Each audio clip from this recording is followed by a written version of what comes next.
नमस्कार, स्वागत है आप सभी का आपके अपने यूट्यूब चैनल एनमिसा क्लासेस में।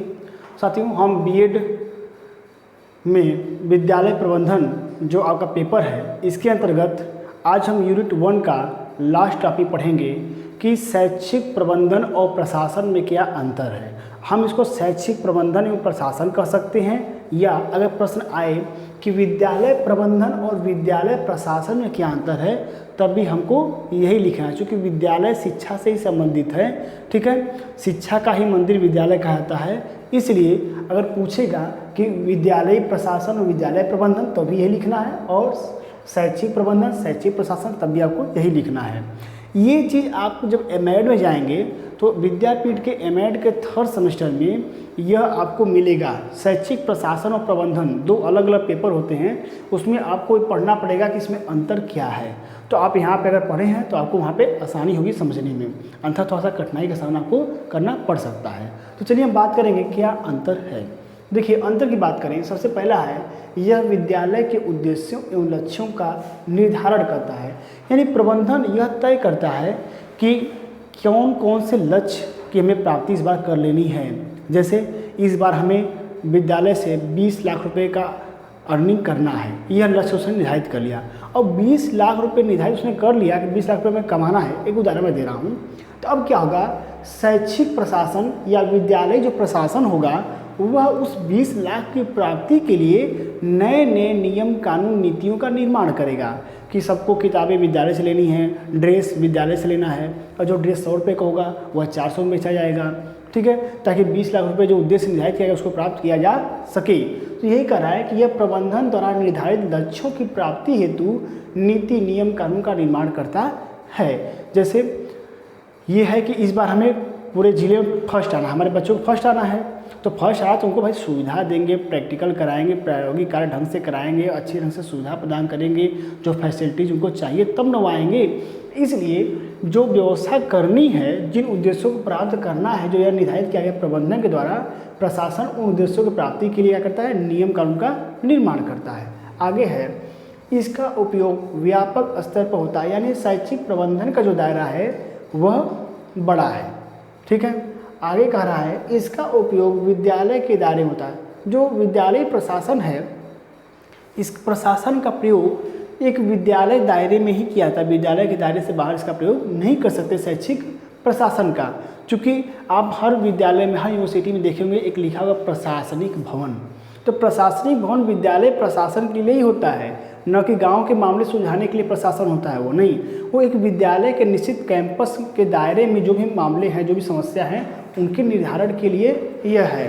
ठीक है, इसके बाद शैक्षिक प्रबंधन में शैक्षिक प्रशासन शामिल है। यानी कि कहने का तात्पर्य यह है कि अगर हम यह कहें कि यह क्या है, यह आपका शैक्षिक प्रबंधन है या विद्यालय प्रबंधन है, तो विद्यालय प्रबंधन के अंतर्गत विद्यालय प्रशासन आता है। ठीक है, समझ गए होंगे कि विद्यालय प्रबंधन के अंतर्गत विद्यालय प्रशासन आता है, लेकिन विद्यालय प्रशासन के अंतर्गत विद्यालय प्रबंधन नहीं आता है। ठीक है, यह क्या है, यह विद्यालय प्रशासन जो है विद्यालय प्रबंधन का एक अंग है, एक भाग है, क्योंकि इसका दायरा बड़ा है। ठीक है, आगे हम बात करेंगे। अब यह प्रशासन की अपेक्षाकृत लचीला होता है। देखिए, विद्यालय प्रबंधन जो है यह विद्यालय के प्रशासन की अपेक्षाकृत लचीला होता है। लचीला का मतलब क्या है, लचीला का मतलब यह है, किसी शिक्षक की, मान लीजिए बीएड कॉलेज है, वहाँ पे शिक्षक की नियुक्ति करनी है, वहाँ पे योग्यता क्या है कि आपका एमएड और इसके साथ साथ आपका नीट होना चाहिए। अब ये नियम है। ठीक है, यह शैक्षिक प्रशासन क्या करेगा, यह अत्यधिक कठोर होता है, यह कठोर है, यह कहेगा हमको यही चाहिए, प्लस अगर पीएचडी है तो और अच्छा ही है, लेकिन इससे कम हम नहीं लेंगे। अब कोई बच्चा मान लीजिए एमएड किया हुआ है, पहुँच गया कि सर प्रबंधक जी के पास पहुँच गया कि सर हमको रखवा दीजिए अपने विद्यालय में, हम बहुत गरीब हैं, मेहनत से पढ़ाएंगे सर, हमारे पास नेट नहीं है, लेकिन हम बहुत मिलनसार लगनसार, सर हमको 2000 रुपये कम ही दीजिएगा, हम पढ़ाना चाहते हैं। तो अब क्या करेगा, यह लचीलापन अपना दिखाएगा, तो वहाँ को एचओडी को फ़ोन करेगा कि हमारा एक कैंडिडेट जा रहा है, उसको आप सेलेक्ट कर लीजिएगा। ठीक है, तो यही कह रहा है कि यह अत्यधिक कठोर होता है प्रशासन। चूँकि जब कठोर रहेगा ही नहीं तो प्रशासन का मतलब ही क्या है, इसलिए कठोरता होना प्रशासन में जरूरी है। तो यही कह रहा है कि यह अत्यधिक कठोर होता है जबकि यह लचीला होता है। ठीक है, अब हम आगे बात करेंगे कि यह संपूर्ण संगठन की कार्यशीलता को बढ़ाता है। कौन? विद्यालय प्रबंधन। विद्यालय प्रबंधन जो है वह पूरे संगठन की कार्यशीलता बढ़ाता है, यानी विद्यालय प्रबंधन के अंतर्गत कई सारे कार्य हैं। ठीक है, जैसे अगर हम कहें कि पेयजल की व्यवस्था कराना, ठीक है, हिसाब किताब रखना, वाहनों का संचालन सही ढंग से कराना, शिक्षकों को समय से वेतन देना, पूरे विद्यालय के जो साज सज्जा है उसका ध्यान रखना, भवन और जो संसाधन है उनकी व्यवस्था करना, तो इसका क्षेत्र बड़ा है।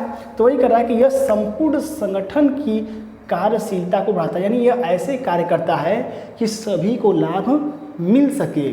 ठीक, जबकि यह क्या है, यह कर्मचारियों की कुशलता पर ध्यान देता है। शैक्षिक प्रशासन, शैक्षिक प्रशासन यह सोचता है कि जो हमारे टीचिंग स्टाफ हैं या फिर जो कर्मचारी हैं, यह क्या हो, वो अपने कार्य में दक्ष हों, उसको कुशलतापूर्ण संपादन कर सके, यह प्रशासन ध्यान देता है। इसलिए समय समय पर सेमिनार का आयोजन कराया जाता है, उनको समय समय पर सेवाकालीन प्रशिक्षण दिया जाता है। इसीलिए यह ट्रेनिंग होता है कि जो कर्मचारी हैं, चाहे वो टीचिंग हो चाहे नॉन टीचिंग हो, वह क्या हो, स्किलफुल हो सके। तो यही चीज़ कर रहा है कि यह पूरे संगठन की, यह बस पे भी ध्यान देगा, यह मकान पे भी ध्यान देगा, भवन पे भी ध्यान देगा, यह संसाधन जो भौतिक संसाधन उस पर भी ध्यान देगा, ठीक है, पेयजल पे भी ध्यान देगा, साज सज्जा जो बगीचा उस पर भी ध्यान देगा, लेकिन यह उन सब पे ध्यान नहीं देगा, इसी कर्मचारियों पे ध्यान देगा। कौन? शैक्षिक प्रशासन, ताकि प्रशासन की प्रक्रिया सही ढंग से संपादित हो सके। आगे है, इसका कार्य नियमों से बंधा नहीं है। ठीक है, कह रहा है कि यह किसी भी निश्चित नियम के दायरे में नहीं है। यह जो कह दिया, कौन? शैक्षिक प्रबंधन आपका, यह जो कह दिया वही नियम बन गया। ठीक है, यह नियम कानून से बंधा नहीं है। यह हमने कहा कि यह जो कह दिया वही नियम है। कहने तात्पर्य है, जिसे इसने नियम बना दिया, किसने? विद्यालय प्रबंधन ने, कि सारे शिक्षकों को 9:30 नहीं 9 बजे से ही आना है, तो यही नियम बन गया।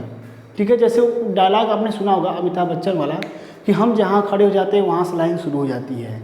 तो बस यही चीज़ यहाँ पे भी है कि यह जो कह दिया वो नियम हो गया, तो यह नियमों से बंधा नहीं है। जबकि शैक्षिक प्रशासन नियमों के अंतर्गत आता है, यह कोई भी कार्य कानूनी दायरे में रह करके करता है, नियम कानून के अंतर्गत करता है। ठीक है, लिखा, यह नियम कानून के अंतर्गत कार्य करता है, यानी यह देखता है कि सारे शिक्षक 9 बजे तक आ जाएं, कोई लेट न हो। तो यह नियम कानून के अंतर्गत कार्य करता है, जबकि यह नियमों से बंधा हुआ नहीं है। आगे है, जैसे कहने का मतलब हम अब कन्फ्यूज होंगे कि क्या प्रबंधन प्रशासन की है। प्रबंधन प्रशासन मतलब ये है कि यह विद्यालय का मैनेजर है, जो विद्यालय को बनवाया है, जो विद्यालय का संस्थापक है, जो फाउंडर है, वो ये है। और यह क्या है? आपके विभाग का HOD है। ठीक है, HOD है, डीन है, प्रिंसिपल है, यह है। ठीक है, प्रिंसिपल देखते हैं ना कि हाँ इस तरह से होना चाहिए, ये निर्देश ऊपर से आया है, तो हम क्या कर सकते हैं, फीस बढ़ा दी गई है तो जमा करना पड़ेगा, ये चीज़ है, समझ लीजिए। आगे हम बात करेंगे, यह लोगों व उनके कार्य के प्रबंधन पर केंद्रित है। यह लोगों यानी कि जो विद्यालय में काम करने वाले लोग हैं, चाहे वो प्रधानाचार्य हों, अध्यापक हों, कर्मचारी हों या चपरासी हों, ठीक है, यह लोगों व उनके कार्य के प्रबंधन पर केंद्रित है। यह उनके कार्य के सिस्टम पर केंद्रित होता है कि उनका कार्य जो है वह सही ढंग से संपादित हो सके, उसमें कोई दिक्कत ना आए, उस पर यह क्या करता है, उसका मैनेजमेंट करता है। ठीक है, उनको समस्या न हो। जबकि यह क्या है, यह संसाधन का सर्वोत्तम संभव उपयोग करने पर केंद्रित है। जबकि शैक्षिक प्रशासन क्या करता है, देखिए समझिए, कहने मतलब ये है कि यह टीचर की नियुक्ति करता है। ठीक है, यह क्या करता है, लोगों व उनके कार्य के प्रबंधन पर, यानी कितने लोग की कमी है उतने लोग की व्यवस्था करेगा। ठीक है, जबकि यह क्या करेगा, यह टीचर तो प्रोवाइड कर दिया इसको, अब यह उन टीचरों, कौन से टीचर की क्या योग्यता है उसके अनुसार क्लास का डिवाइडेशन करेगा। ठीक है, बंटवारा कर देगा और बंटवारा करके अच्छे ढंग से शिक्षक प्रक्रिया को आगे बढ़ाएगा। तो यही करा कि यह संसाधनों का, संसाधनों को तुमने कहा मानवीय संसाधन और भौतिक संसाधन, तो यह मानवीय मतलब जो अध्यापक हैं, कर्मचारी हैं, तो जो जिस योग्य हुआ उसको उस कक्षा में लगा दिया जाएगा, उसके उपयोग पर केंद्रित ध्यान करता है ये। आगे बात करेंगे, यह व्यवसाय व कार्यात्मक स्तर की गतिविधि है। यह व्यावसायिक व कार्यात्मक यानी क्रियान्वयन कर रहा है कि ये हमने कहा कि जो प्रबंधक विद्यालय खोला है, समाज सेवा करने के लिए खोला नहीं है, कुछ कमाने के लिए खोला है, तो वही है कि यह व्यवसाय और कार्यात्मक स्तर की यानी क्रियान्वयन की, ठीक है, यह व्यवसाय के करने की और इस व्यवसाय को सही ढंग से संचालित करने की गतिविधि है। कौन? शैक्षिक प्रबंधन या विद्यालय प्रबंधन। इसके अंतर्गत यही किया जाता है, इसके अंतर्गत व्यवसाय किया जाता है और लाभ अर्जित किया जाता है, जबकि यह उच्च स्तरीय गतिविधि है, यानी ये हाई लेवल है, ठीक है।